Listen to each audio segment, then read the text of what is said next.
ಎಲ್ರಿಗೂ ನಮಸ್ಕಾರ. ನೀವು ನೋಡ್ತಾ ಇದ್ದೀರಾ ಲಕ್ಕೀಶ್ ಯಶ್ ಯೂಟ್ಯೂಬ್ ಚಾನಲ್. ವಾಟ್ಸಪ್ ಯಾರು ಯೂಸ್ ಮಾಡಲ್ಲ ಹೇಳಿ, ಪ್ರತಿಯೊಬ್ಬರು ಕೂಡ ಯೂಸ್ ಮಾಡ್ತಾರೆ. ಸೊ ನಾನು ರೀಸೆಂಟಾಗಿ ಒಂದು ಸೈಬರ್ಗೆ ಎಂಟ್ರಿ ಕೊಟ್ಟೆ. ನನಗೇನೋ ಕೆಲಸ ಆಗಬೇಕಿತ್ತು, ಅದಕ್ಕೋಸ್ಕರ ಎಂಟ್ರಿ ಕೊಟ್ಟೆ. ಅಲ್ಲಿ ಆಗಿದ್ದೇ ಎಕ್ಸ್ಪೀರಿಯೆನ್ಸ್ ಬೇರೆ ನನಗೆ, ಆಯಿತಾ. ನನಗೆ ಗೊತ್ತು ಅದಾಗುತ್ತೆ ಅಂತ, ಬಟ್ ಅದು ನಿಜ ಆಗೋಯಿತು. ಹೇಳ್ತೀನಿ ಏನು ಅಂತ. ಸೊ ಅದರಿಂದ ಯಾರೆಲ್ಲ ಮೊಬೈಲ್ ಯೂಸ್ ಮಾಡ್ತಾಯಿದ್ದೀರಾ, ಮೊಬೈಲಲ್ಲಿ ಯಾರೆಲ್ಲ ವಾಟ್ಸಪ್ ಇಟ್ಕೊಂಡಿದ್ದೀರಾ, ಸೊ ನೀವು ಈ ಒಂದು ವಿಡಿಯೋನ ಕೊನೆ ತನಕ ನೋಡಿ. ಐ ಥಿಂಕ್ ನಿಮ್ಗೆ ವೀಡಿಯೋ ಇಷ್ಟ ಆಗುತ್ತೆ ಅಂತ ಅಂದ್ಕೊಳ್ತೀನಿ. ಇಷ್ಟ ಆದ ತಕ್ಷಣ ನೀವು ಲೈಕ್ ಮಾಡಿ. ಓಕೆ, ನಿಮ್ಗೆ ನೋಡ್ತಾ ಇರ್ಬೇಕಾದ್ರೆ ಯಾವಾಗ ಇಷ್ಟ ಆಗುತ್ತೆ ಅವಾಗ ಲೈಕ್ ಮಾಡಿ. ಈ ಒಂದು ವಿಡಿಯೋನ ನಿಮ್ಮ ಫ್ರೆಂಡ್ಸ್ಗಳ ಜೊತೆ ಶೇರ್ ಮಾಡಿ. ಅವರು ಕೂಡ ಅಲರ್ಟ್ ಆಗ್ತಾರೆ, ಅವರು ಕೂಡ ಸೆಕ್ಯೂರ್ ಆಗ್ತಾರೆ. ಸೊ ಇವಾಗ ಮ್ಯಾಟ್ರಿಗೆ ಬರ್ತೀನಿ. ಏನಂತಂದರೆ, ನಾನೊಂದು ಮಾಸ್ ಕಾರ್ಡ್ದು ಒಂದು ಪ್ರಿಂಟೌಟ್ ತೆಗಿಸ್ಬೇಕಿತ್ತು. ಫೋನಲ್ಲಿತ್ತು, ಫೋಟೋ ಹೋದಾಗ ನಮಗೆಲ್ಲ ಗೊತ್ತಿರುತ್ತಲ್ಲ, ಆಲ್ಮೋಸ್ಟ್ ಆಲ್ ಈಗ ಯಂಗ್ಸ್ಟರ್ಸ್ ಅಂತಂದರೆ ಆಲ್ಮೋಸ್ಟ್ ಆಲ್ ತಿಳ್ಕೊಂಡಿರ್ತಾರೆ, ಎಲ್ಲನೂ ಕೂಡ ಗೊತ್ತಿರುತ್ತೆ. ಸೊ ಇವಾಗ ನಾವು ವಾಟ್ಸಪ್ ಸ್ಕ್ಯಾನ್ ಮಾಡೋ ಮುಖಾಂತರ ನಾವು ಪ್ರಿಂಟೌಟ್ ತೆಗಿಸ್ಬೋದು. ಇನ್ನೊಂದು ಜಿಮೇಲಲ್ಲಿ ಫೋಟೋ ಕಳಿಸೋ ಮುಖಾಂತರ ನಾವು ಪ್ರಿಂಟೌಟ್ ತೆಗಿಸ್ಬೋದು. ಇನ್ನೊಂದು USB ಡೇಟಾ ಕೇಬಲ್ ಹಾಕ್ಬಿಟ್ಟು ಫೋಟೋ ತೆಗಿಸ್ಬೋದು. ಈ ಥರ ಎಲ್ಲ ನಮ್ಗೆ ಆಪ್ಷನ್ಸ್ಗಳು ಮೈಂಡಲ್ಲಿ ಇರುತ್ತೆ. ಸೊ ನಾವು ಅದರಲ್ಲಿ ಯಾವುದು ಮಾಡಬೇಕು ಅನ್ನೋದನ್ನ ಮೇಯ್ನ್ ಫಸ್ಟೇ ಚೂಸ್ ಮಾಡ್ಕೊಂಡಿರಬೇಕು. ಸೊ ನಾನು ಚೂಸ್ ಮಾಡ್ಕೊಂಡಿದ್ದೆ, ನಾನು ಜಿಮೇಲ್ ಅಂತ. ಸೊ ಅಲ್ಲಿ ಹೋದಾಗ ಒಂದಷ್ಟು ಜನ ಬೇರೆಯವರೆಲ್ಲ ಇದ್ದರು, ಅವರು ಕೆಲಸ ಮಾಡ್ತಾಯಿದ್ರು ಸೈಬರಲ್ಲಿ. ಸೊ ಯಾರೊಬ್ಬರು ಅಂದರೆ ಮಾಮೂಲಿ ಮದುವೆ ಆಗಿ ಮಕ್ಕಳಿರೋರ ಥರ. ಸೊ ಅವರು ಏನೋ ಒಂದು ಪ್ರಿಂಟೌಟ್ ತೆಗಿಸ್ಬೇಕಾಗಿತ್ತಂತೆ. ಸೊ ಅವರು ತೆಗ್ಸಿದ್ರು, ಪ್ರಿಂಟೌಟ್ನ ತೆಗಿಸ್ತಾಯಿದ್ರು ಕೂತ್ಕೊಂಡು. ಅವರು ವಾಟ್ಸಪ್ಪಲ್ಲೇ ಸ್ಕ್ಯಾನ್ ಮಾಡಿ ತೆಗಿಸ್ತಾಯಿದ್ರು. ಸೊ ಎಲ್ಲ ತೆಗ್ಸ್ಕೊಟ್ರು, ಆಯಿತಾ. ವಾಟ್ಸಪ್ಪಲ್ಲೇ ಪ್ರಿಂಟೌಟ್ನ ಸ್ಕ್ಯಾನ್ ಮಾಡಿ ಎಲ್ಲ ಹಂಗೆ ತಕ್ಕೊಟ್ರು. ಅವರು ಪ್ರಿಂಟೌಟ್ನ ತಕ್ಕೊಟ್ಟವ್ರು ಹೋದರು. ಇನ್ನೊಂದು ಟ್ಯಾಬ್ ಓಪನ್ ಆಯಿತು. ಓಕೆ, ಸೊ ಆ ಟ್ಯಾಬ್ ಹಂಗೆ ಇತ್ತು, ವಾಟ್ಸಪ್ ಸ್ಕ್ಯಾನ್ ಟ್ಯಾಬು ಹಂಗೆ ಇತ್ತು. ನಾನು ಹೋದ್ನಲ್ಲ, ನಾನು ಈ ಥರ ಬಾಸ್ ಈ ಥರ ಒಂದು ಪ್ರಿಂಟೌಟ್ ಬೇಕಿತ್ತು ಅಂತ ಅಂದೆ. ಸೊ ಪ್ರಿಂಟೌಟಾ, ಓಕೆ ವಾಟ್ಸಪ್ ಸ್ಕ್ಯಾನ್ ಮಾಡಿ ಅಂತಂದರು. ಇಲ್ಲ ನನಗೆ ವಾಟ್ಸಪ್ ಸ್ಕ್ಯಾನ್ ಬೇಡ, ನಾನು ಜಿಮೇಲಲ್ಲಿ ಕಳಿಸ್ತೀನಿ ಅಂತ. ಇಲ್ಲ ವಾಟ್ಸಪ್ ಸ್ಕ್ಯಾನೇ ಮಾಡಿ ಅಂತ. ಇದ್ಯಾವ್ದು ಗುರು ರೆಕಮೆಂಡೇಷನು ಈ ಥರ? ನನಗೆ ಅಲ್ಲಿಂದ ಶುರುವಾಯಿತು. ಓಕೆ, ಎಷ್ಟು ಜನನ ಈ ಥರ ಹಿಡ್ದಾಕಿದ್ದಾರೆ ಅಂತ ನೋಡಿ.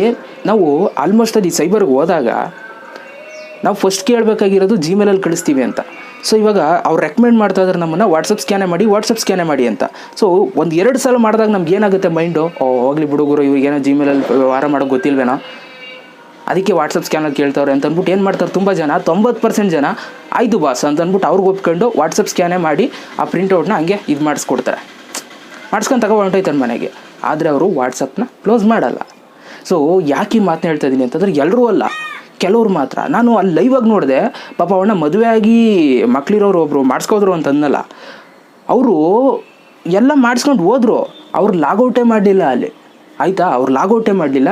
ಅದು ಇನ್ನೊಂದು ಟ್ಯಾಬಲ್ಲಿ ಇತ್ತು, ಇನ್ನೊಂದು ಟ್ಯಾಬ್ ಓಪನ್ ಮಾಡಿಬಿಟ್ಟು ನಂದು ಆ್ಯಡ್ ಮಾಡೋಕ್ಕೆ ನೋಡಿದ್ರು, ನಂದು ಮಾಡಿಸ್ಲಿಲ್ವಲ್ಲ ನಾನು. ಸೊ ನಾನು ಜಿಮೇಲಲ್ಲೇ ಕಳಿಸ್ದೆ. ನನಗಾಗಲ್ಲ, ಜಿಮೇಲಲ್ಲೇ ಕಳಿಸ್ತೀನಿ ಅಂದ್ಬಿಟ್ಟು ಜಿಮೇಲಲ್ಲೇ ಕಳಿಸ್ದೆ. ಸೊ ನಾನು ಜಿಮೇಲಲ್ಲಿ ಕಳಿಸಿ ನಾನು ರಿಸೀವ್ ಮಾಡ್ಕೊಂಡಾದ್ಮೇಲೆ, ನಾನು ಪ್ರಿಂಟೌಟ್ ಕೊಟ್ಟಾದ್ಮೇಲೆ ಅವ್ರು ವಾಟ್ಸಪ್ನ ತೆಗ್ಬಿಟ್ಟು ಹಿಂಗೆ ನೋಡ್ತಾವ್ರೆ. ಸೊ ಆದ್ದರಿಂದ ಅಲರ್ಟ್ ಆಗಿರಿ. ಓಕೆ, ಸೊ ನೀವು ಎಲ್ಲೇ ವಿಸಿಟ್ ಕೊಡಿ, ನೀವು ಯಾವುದೇ ಒಂದು ಪ್ರಿಂಟೌಟ್ನ ತೆಗಿಸ್ತೀರಾ ಅಂತಂದರೆ ವಾಟ್ಸಪ್ ಬೇಡ. ವಾಟ್ಸಪ್ ಕೈ ಮುಗಿತೀನಿ, ಬೇಡ. ಯಾರು ಏನು ಬೇಕಾದ್ರೂ ಮಾಡ್ಬೋದು ಕಣ್ರಪ್ಪ. ಸೊ ನಿಮ್ಮ ಒಂದು ವಾಟ್ಸಪ್ QR ಕೋಡ್ ಇತ್ತು, ಸ್ಕ್ಯಾನ್ ಮಾಡ್ಕೊಂಡ್ರು, ಓಪನ್ ಆಯಿತು ಅಂತಂದರೆ ಅವ್ರು ಯಾವಾಗ ಬೇಕಾದ್ರೂ ಲಾಗೌಟ್ ಮಾಡ್ಕೋಬೋದು. ಈಗ ಅವರು ಆ ಅಂಕಲ್ಗೆ ಏನು ಗೊತ್ತಾಗುತ್ತೆ ಹೇಳಿ, ಪಾಪ ಅವ್ರ ಪಾಡೋಕೆ ಅವರು ಮೆಸೇಜ್ ಮಾಡ್ಕೊಂಡು ಇರ್ತಾರೆ ಪಾಪ, ಅಲ್ವಾ. ಸೊ ಅವ್ರು ಲಾಗಿನ್ ಆಗಿದೆ ಅಂತ ಹೆಂಗೆ ಗೊತ್ತಾಗಬೇಕು ಅಂತಂದ್ರೆ ಅವರು ವಾಟ್ಸಪ್ಪಲ್ಲಿ 3 ಲೈನ್ ಮೇಲೆ ಕ್ಲಿಕ್ ಮಾಡಿ ವಾಟ್ಸಪ್ ವೆಬ್ ಆನ್ ಮಾಡ್ಕೊಂಡ್ರೆ ಅಲ್ಲಿ ಗೊತ್ತಾಗುತ್ತೆ, ಲಾಗೌಟ್ ಕೇಳುತ್ತೆ ಅಲ್ಲಿ. ಸೊ ಅವ್ರು ಅದನ್ನೆಲ್ಲ ಮಾಡೋ ಟೈಮ್ ಇರುತ್ತಾ ಪಾಪ, ಅವ್ರ ಕೆಲಸದಲ್ಲಿ ಅವರು ಬ್ಯುಸಿಯಾಗಿರ್ತಾರೆ ಅಲ್ವಾ. ಸೊ ಆದ್ದರಿಂದ ನಾನು ಏನು ಹೇಳ್ತೀನಿ ಅಂತಂದರೆ, ಯಾವುದೇ ಒಂದು ಕಂಪ್ಯೂಟರ್ ಸೆಂಟ್ರಿಗೆ ಹೋದ್ರೂ ಕೂಡ ವಾಟ್ಸಪ್ ಸ್ಕ್ಯಾನ್ ಬೇಡ, ಆಯಿತಾ. ನೀವು ವಾಟ್ಸಪ್ ಸ್ಕ್ಯಾನ್ ಮಾಡಿಸಿದ್ರಿ ಅಂತಂದರೆ, ಸೊ ಅಲ್ಲಿ ನಿಮ್ಮದು ಅರ್ಧ ಮೆಸೇಜಸ್ ಅವ್ರಿಗೆ ರೀಚ್ ಆದಂಗೆ. ಓಕೆ, ಅವೆಲ್ಲ ಬೇಡ. ಅವ್ರು ನೋಡಿ, ನಾವು ಮಾಡಿರೋ ಮೆಸೇಜ್ ನಮಗೆ ಮಾತ್ರ ಇರಬೇಕಷ್ಟೇ, ಇನ್ನೊಬ್ರಿಗೆ ಎಂಟ್ರಿ ಆಗಬಾರ್ದು ಮಧ್ಯಕ್ಕೆ. ಯಾಕೆ ಎಂಟ್ರಿ ಆಗಬೇಕು ಇನ್ನೊಬ್ಬರು? ಈ ಒಂದು ಪ್ರಿಂಟೌಟ್ಗೋಸ್ಕರ ಯಾರಿಗೂ ವಾಟ್ಸಪ್ ಸ್ಕ್ಯಾನ್ ಮಾಡ್ತೀವಿ ಅಂತಂದರೆ ಏನದಲ್ಲ ಅಲ್ವಾ. ಸೊ ಅದರಿಂದ ನೋಡ್ಕೊಂಡು ಮಾಡಿ. ಏನೇ ಮಾಡೋದಿದ್ರು ಜಿಮೇಲ್, ಆಯಿತಾ. ಜಿಮೇಲಲ್ಲಿ ಕಳಿಸ್ತೀವಿ, ಮಾಡಿ. ಬೇಕಾ ಇಮೇಲ್ ID ಕೊಡ್ತೀವಿ, ಮಾಡಿ, ಅಷ್ಟೇ. ಇಷ್ಟರಲ್ಲೇ ಇರಿ, ಎಕ್ಸ್ಟ್ರಾ ಬೇಡ. ವಾಟ್ಸಪ್ ಹಂಗೂ ಅವ್ರೇನೋ ರೆಕಮೆಂಡ್ ಮಾಡ್ತಾ ಇದ್ದಾರೆ ಅಂತಾರೆ, ವಾಟ್ಸಪ್ಪೇ ಇಲ್ಲ ಅಂದ್ಬಿಡಿ, ಮುಗೀತು. ಸೊ ಸೇಫಾಗಿರಿ. ವಾಟ್ಸಪ್ ಸ್ಕ್ಯಾನ್ ಬೇಡ, ನಿಲ್ಲಿಸಿ ಆದಷ್ಟು. ಅದನ್ನೆಲ್ಲ ಮಾಡೋದ್ರಿಂದ ತುಂಬ ನಿಮ್ಮ ಒಂದು ಡೇಟಾಗಳು ಈ ಥರನೇ ಲೀಕ್ ಆಗೋದು. ಸೊ ನಿಮ್ಮ ಒಂದು ಮೆಸೇಜಸ್ಗಳು ಯಾರು ಬೇಕಾದ್ರೆ ಹೆಂಗೆ ಬೇಕಾದ್ರೂ ಯೂಸ್ ಮಾಡ್ಕೋಬೋದು. ಸೇಫಾಗಿರಿ ಅಂತ ಹೇಳ್ತಾ ವೀಡಿಯೋ ಮುಗಿಸ್ತಾ ಇದ್ದೀನಿ. ಐ ಥಿಂಕ್ ವೀಡಿಯೋ ಇಷ್ಟ ಆಗಿದೆ ಅಂತ ಅಂದ್ಕೊಳ್ತೀನಿ.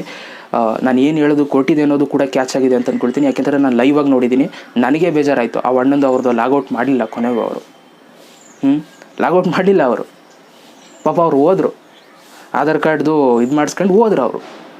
ಈ ಥರ ಎಷ್ಟು ಜನಗಳದ್ದಾಗಿರ್ಬೋದು ಅಲ್ವಾ. ಸೊ ನಾನು ಎಲ್ಲರೂ ಮಾಡ್ತಾವ್ರೆ ಅಂತ ಹೇಳ್ತಾ ಇಲ್ಲ, ನಾನು ಮಾಡಿದವ್ರದ್ದು ಹೇಳ್ತಾ ಇದ್ದೀನಿ. ಓಕೆ, ಸೊ ಹುಷಾರಾಗಿರಿ, ಸೇಫಾಗಿರಿ ಅಷ್ಟೇ. ಈ ಒಂದು ವಿಡಿಯೋ ಇಷ್ಟ ಶೇರ್ ಮಾಡಿ. ಮತ್ತೆ ಸಿಗ್ತೀನಿ ಎಲ್ರಿಗೂ. ಬೈ. ಜೈ ಹಿಂದ್. ಒಂದೇ ಮಾತಾಡೋದು.